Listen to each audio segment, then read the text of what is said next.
देवों में देव महादेव की कोई जलती लकड़ी से पिटाई करे ऐसा कोई सोच भी नहीं सकता, लेकिन यह बात बिल्कुल सच है। बात कुछ 1360 ही के आसपास की है। उन दिनों बिहार के विस्फी गांव में एक कवि हुआ करते थे। कवि का नाम विद्यापति था। कवि होने के साथ साथ विद्यापति भगवान शिव के अनन्य भक्त भी थे। इनकी भक्ति और रचनाओं से प्रसन्न होकर भगवान शिव को इनके घर नौकर बनकर रहने की इच्छा हुई। भगवान शिव एक दिन एक जाहिल गंवार का वेश बनाकर विद्यापति के घर आ गए। विद्यापति को शिव जी ने अपना नाम उगना बताया। विद्यापति की आर्थिक स्थिति अच्छी नहीं थी, अतः उन्होंने उगना को नौकरी पर रखने से मना कर दिया। लेकिन शिव जी मानने वाले कहाँ थे। सिर्फ 2 वक्त के भोजन पर नौकरी करने के लिए तैयार हो गए। इस पर विद्यापति की पत्नी ने विद्यापति से उगना को नौकरी पर रखने के लिए कहा। पत्नी की बात मानकर विद्यापति ने उगना को नौकरी पर रख लिया। एक दिन उगना विद्यापति के साथ राजा के दरबार में जा रहे थे। तेज गर्मी के वजह से विद्यापति का गला सूखने लगा, लेकिन आसपास जल का कोई स्रोत नहीं था। विद्यापति ने उगना से कहा कि कहीं से जल का प्रबंध करो, अन्यथा मैं प्यासा ही मर जाऊंगा। भगवान शिव कुछ दूर जाकर अपनी जटा खोलकर एक लोटा गंगा जल भर लाए।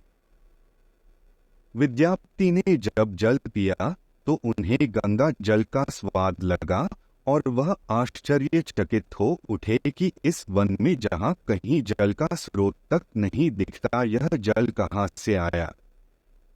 वह भी ऐसा जल जिसका स्वाद गंगा जल के जैसा है। कवि विद्यापति उगना पर संदेह हो गया कि यह कोई सामान्य व्यक्ति नहीं बल्कि स्वयं भगवान शिव हैं, अतः उगना से उसका वास्तविक परिचय जानने के लिए जिद करने लगे। जब विद्यापति ने उगना को शिव कहकर उनके चरण पकड़ लिए, तब उगना को अपने वास्तविक स्वरूप में आना पड़ा।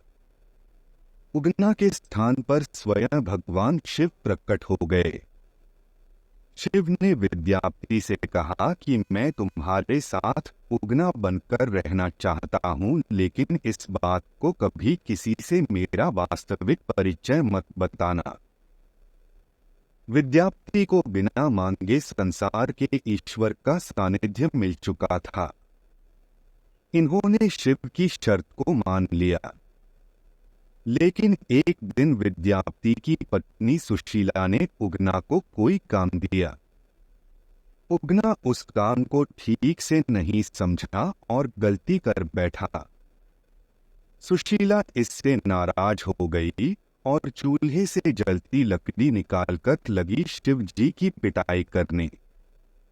विद्यापति ने जब यह दृश्य देख तो अनायास ही उनके मुंह से निकल पड़ा, ये साक्षात भगवान शिव हैं, इन्हें जलती लकड़ी से मार रही हो।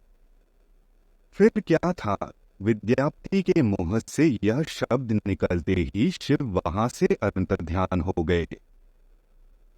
इसके बाद तो विद्यापति पागलों की भांति उगना उगना कहते हुए वनों में, खेतों में हर जगह उगना बने शिव को ढूंढने लगे। भक्त की ऐसी दशा देखकर शिव को दया आ गई। भगवान शिव उगना के सामने प्रकट हो गए और कहा कि अब मैं तुम्हारे साथ नहीं रह सकता। उगना रूप में मैं जो तुम्हारे साथ रहा, उसके प्रतीक चिन्ह के रूप में अब मैं शिवलिंग के रूप विराजमान रहूंगा। इसके बाद शिव अपने लोक लौट गए और उस स्थान पर शिवलिंग प्रकट हो गया। उगना महादेव का प्रसिद्ध मंदिर वर्तमान में मधु